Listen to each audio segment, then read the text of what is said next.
Hello and welcome back to my channel. I was going to say another reading vlog, but this is not necessarily going to be a reading vlog, but more of a movie vlog, a watching vlog, because in addition to a book lover, I'm also very much a movie lover. And it is that time of year again. It is time for the Oscars. The Oscars have been a hobby of mine for, I want to say, over 15 years. And for the last 5 years or so, my boyfriend and I have made a little bit of a project of it to every time that the nominations are announced, which is most of the time end of January, we want to watch all 10 nominations for Best Picture before the award ceremony is, which is often somewhere in March. So specifically February is often about movie nights with us. And I remember the early years, there often were some movies in there that didn't really suit us, but most recent years, and specifically 2024, it have been amazing years for Oscar movies that suited us. For us, it's just a great way to come across movies that normally we wouldn't, and also it's just a nice way to spend some time together in that sense. So, to get into the movies nominated for Best Picture this year, we have Bugonia, F1, Frankenstein, Hamnet, Marty Supreme, One Battle After Another, The Secret Agent, Sentimental Value, Sinners, and Train Dreams. I am familiar with several of those. We did already see One Battle After Another last year in cinema. Frankenstein was one that was premiered on Netflix and I was immediately pretty interested in because I loved the director. F1 I'd heard of, but I don't think normally I would have seen that. Bugonia I'm very excited for because it is of the director that did some other work with Emma Stone as well. Poor Things, Acts of Kindness, The Favorite, which I haven't seen. And the trailer for this one is amazing as well, so I was going to see Bugonia anyways. Hamnet, I read the book, but not sure if I would have gone to see it, but now excited for it. Marty Supreme, which I'm not that familiar with, except the entire kind of interview style with Timothée Chalamet and his outfits, and he's actually very much critiqued for this in a good way.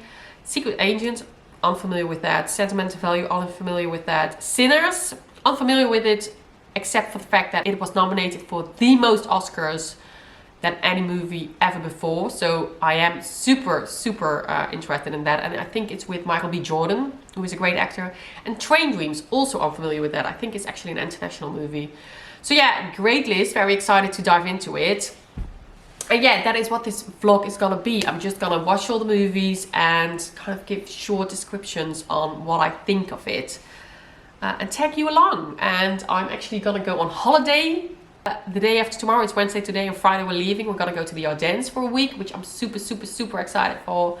Just a nice week with the family. And actually we kind of planned it in relation to the Oscars, because we first were thinking a little bit earlier in January, and then we were like, maybe it's nice if we can watch some movies there. I imagine we are gonna do that. And yeah, I'm just gonna tag you along. Hello and welcome back. I'm actually already here to give a short review of my first 3 movies, which is fairly quickly because we're only a week in after the Oscar nominations were announced, but we were pretty well prepared. So I'm gonna read a little bit from my phone because actually I've been using Letterboxd for a first time, which is interesting because I'm a pretty loyal IMDb user, but I feel like Letterboxd is more of like the Goodreads for movies, and I think I can better use it to really log my movies, which I've now been doing in a note on my phone, but having it in an app is obviously a lot better, and also I can add my reviews if I want to. And so I'm just gonna go through the movies in chronological order of me seeing them. And the first one I saw was One Battle After Another, which I already saw in October of last year. My boyfriend and I went to see this in cinema just because the trailers were so amazing. It really had me on the edge of my seat the entire time, which partly is because since I became a mother, I really become very anxious when parental relationships are at risk, or specifically when the life of children is at risk. And it doesn't even have to really be the case, but if I in any way feel like something might happen, I become so anxious and it really affects me, which is absolutely ridiculous because this is fiction. But yeah, what can I do? It also in a way adds to the impact of a movie, which is obviously interesting. But yeah, I thought this movie was really fun. I thought the acting was amazing. Sean Penn is ridiculously good in this movie, and I think he was also nominated for an Oscar for this. Let me check. Yeah, so this one was nominated for 13 Oscars. One Better After Another, amongst others. So also the director, Best Achievement in Directing for Paul Thomas Anderson, but also Leonardo DiCaprio for actor in the leading role. Benicio del Toro, actor in the supporting role. Benicio del Toro also was absolutely amazing, absolutely loved him, and he had such a small role really. Sean Penn for actor in a supporting role. Teyana Taylor for actress in a supporting role.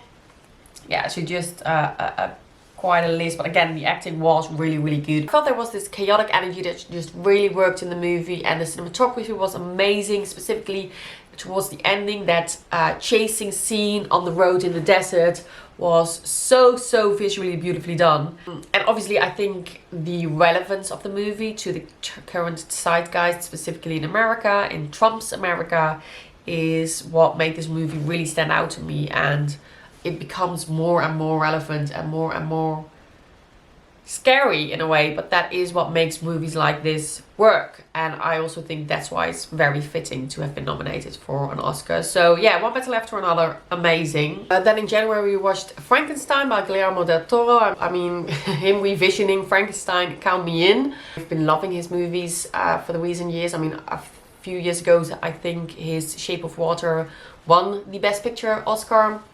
But yeah, it's just amazing, and this is definitely the type of topic that really works for him. We did already see this before the nominations were actually announced, just because I was already excited to see it.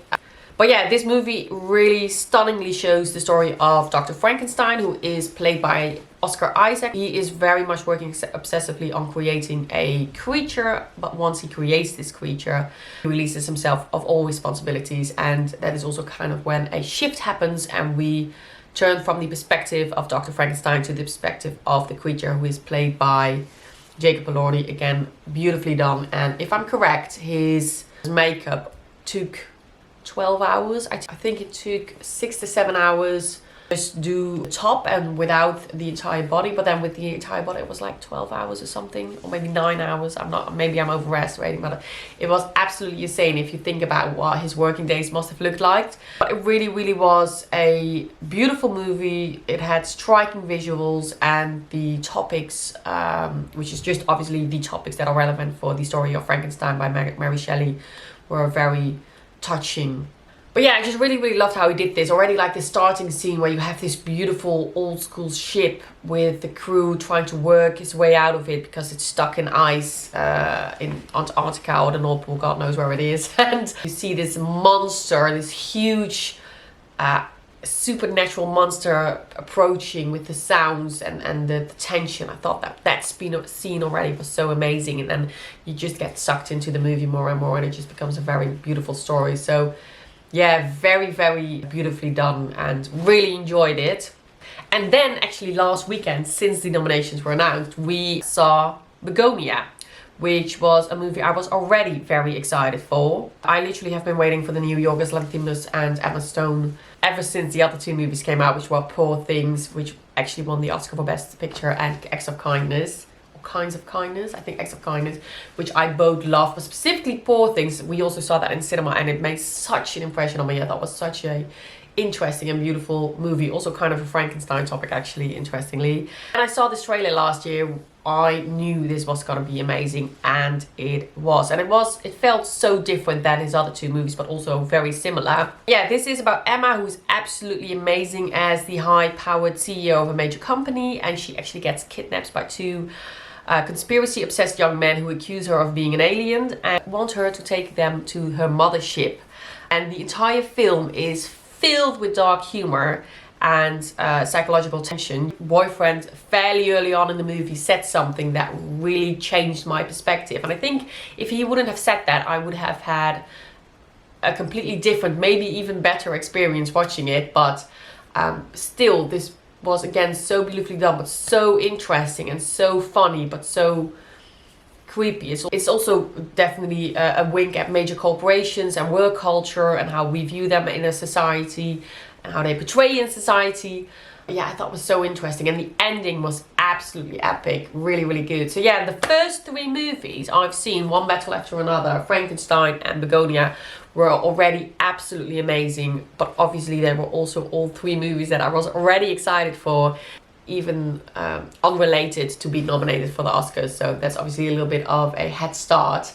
But yeah, 3 movies in, we are actually gonna go on holiday, and we are gonna probably watch quite some movies there. I think we have a short list of 3 movies or so that we have available to us via streaming sites or whatnot. I'm excited for it, but so far, great start.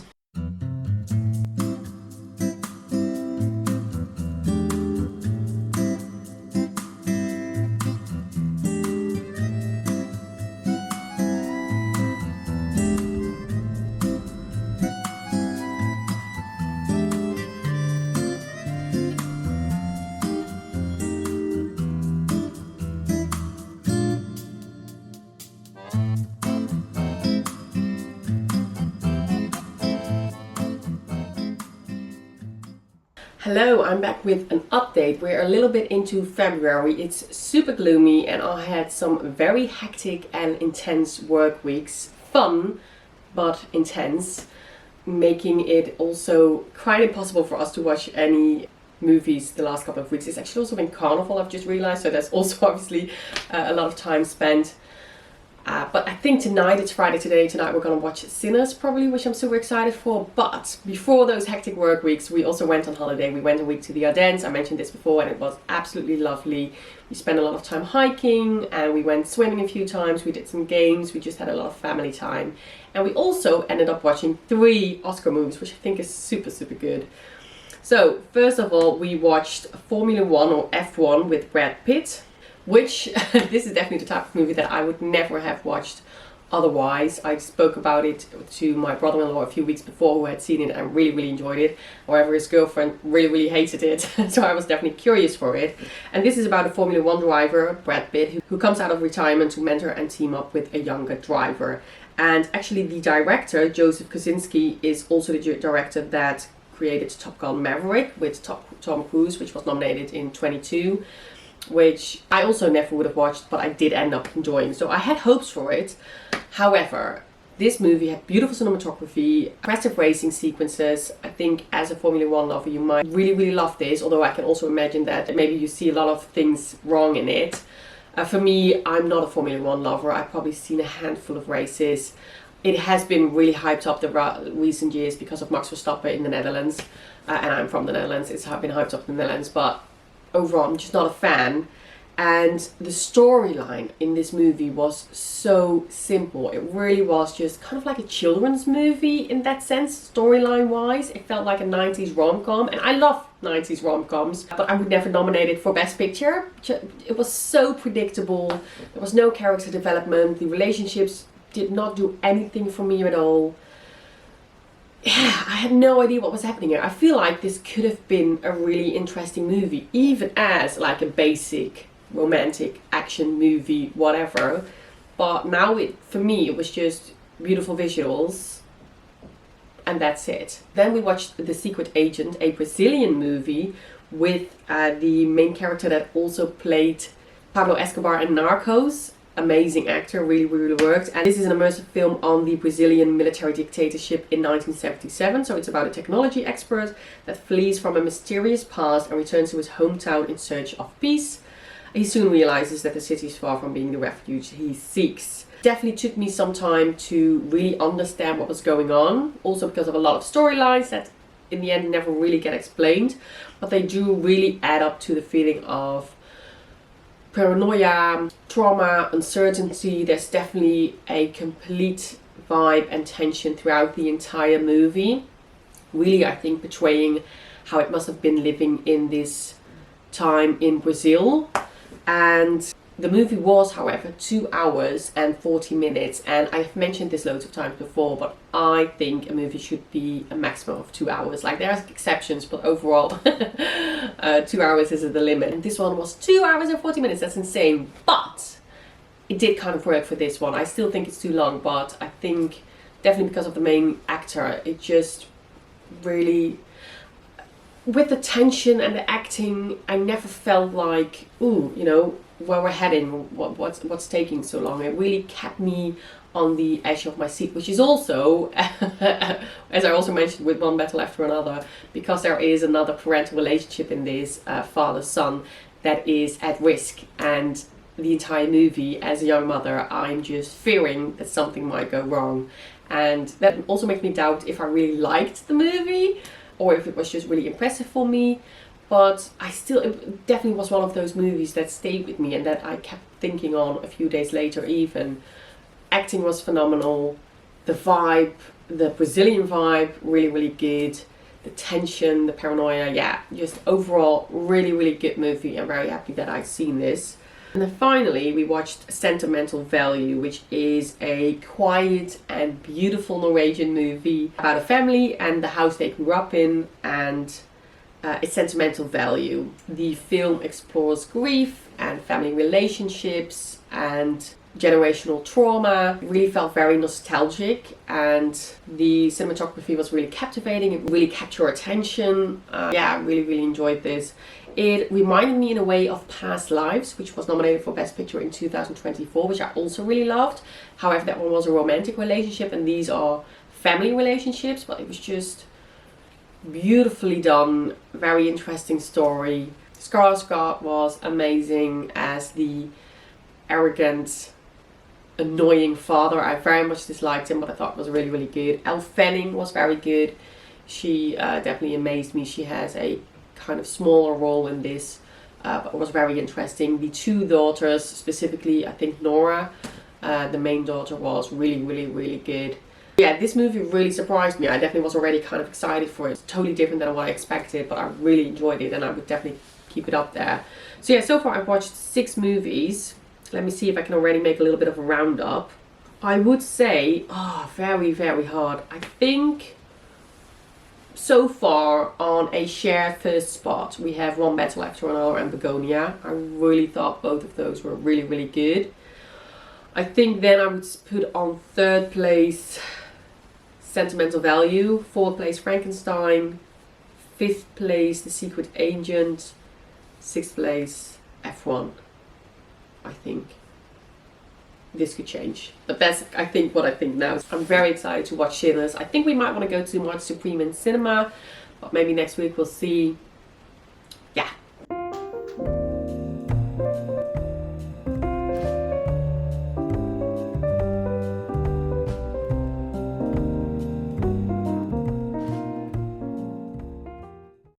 Hello, I have seen 2 more films since last speaking to you, which I want to discuss. And we're starting off with Sinners, which actually all I knew about Sinners before going into this was that it had a record number of Oscar nominations. Like no other movie ever before had this many Oscar nominations, and it had received 16.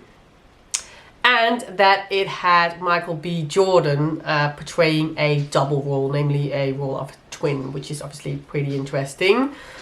That's all I knew. Boy, was I in for a surprise. So we actually followed the twins Smoke and Stack, portrayed by Michael B. Jordan, for one day and one night in 1930s America. A visually stunning movie on blues and on vampires. Yeah. Here we have before us the movie that has a record number of Oscar nominations, and it is a vampire movie. Like, who would have thought? Overall, I really enjoyed it. I think it's a really interesting movie, but I do think that the storyline felt a little flat for me, which is so interesting since it did receive so many nominations. So it did receive a lot of nominations for sound, music, production design, costume design, things like that, which are very valid because it's an absolutely beautiful movie. It really portrays the historical scene very, very well, and it is done pretty creatively and originally and in a really nice way. Again, also Michael B. Jordan portraying a double role, amazing, but it's obviously also set for him. But it's also nominated for a few of the more popular nominations.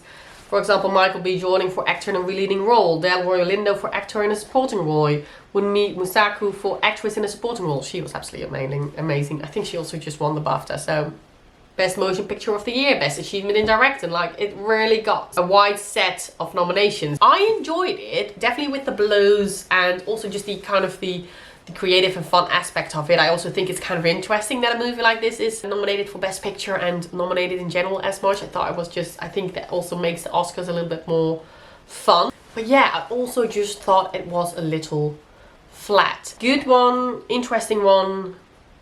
For me, not worth the hype. Then we also saw Train Dreams, which this is actually a Netflix production, which I think is so interesting because there is this quite well-known Matt Damon interview out there in which he explains what are like the rules to a Netflix movie, which I think is that the audience should be told like 3 or 4 times what is going on, because otherwise you can't watch the movie while multitasking with your phone and things like that. This is not that type of movie. This is not that type of movie. Train Dreams will really stay with me forever. It's one of those movies that just impacted me profoundly. Follow a lot in early 20th century America. Dare I say, it reminded me a little bit of Red Dead Redemption 2, which I love, so nothing wrong with that. And the cinematography and natural landscapes are absolutely breathtaking. Since then, I've also learned that everything is done with natural lighting. It is slow, it makes you think about our current way of living, fast, chaotic, and so much information to take in continuously. It's really one of those movies that really wants you to put down your phone a little bit more. And furthermore, this story gutted me, and this seems to be a thread throughout this video and these Oscar nominations for this year, and I haven't even seen Hamnet yet. Since becoming a mother, these storylines, like Train Dreams, just hit me too hard. Honestly, it almost made me dislike the movie a little bit. Very early on, I felt the tension of what might come along, and that makes me just very, very anxious. I'm sorry, my kid is crawling around. Ironically, I literally was crying my eyes out in the end, and I'm not even a crier, but yeah, that's just the hormones, and it really makes me not enjoy a movie like this fully. Which obviously is also an impact made on you, so that's a really good sign. And maybe in a few years I can look back on this and think it in a different way. But for now, it hits me too hard. It really makes me a little bit gloomy almost. Immediately, but also days after. I will give you a little bit of a roundup of where I'm at now with my rating. If I go to the list now, and I need to say, definitely the first 3 are almost continuously in changing, but One Battle After Another on 1, 2 Bugonia, 3 Sentimental Value. I'm definitely thinking of maybe putting Sentimental Value on 2, but 4 Frankenstein, 5 Train Dreams. I mean, it still hit very high. 6 Sinners, 7 The Secret Agent, and 8 F1. And actually, my boyfriend and I have a little bit of a date night tonight. We're gonna go out for dinner, and then we're also gonna see Marty Supreme, which I'm super, super excited for. And then we only have Hamnet left, which is definitely a sobbing fest for me, because I have read the book. I know what's gonna happen. I read it before becoming a mum. It is another great year, I need to say. Overall, we're very much enjoying the movies. Sometimes we have these years that you see movies that you're literally just struggling through, and that's definitely not happening now. Like, we're really enjoying almost all of the movies, and yeah. So that's the update.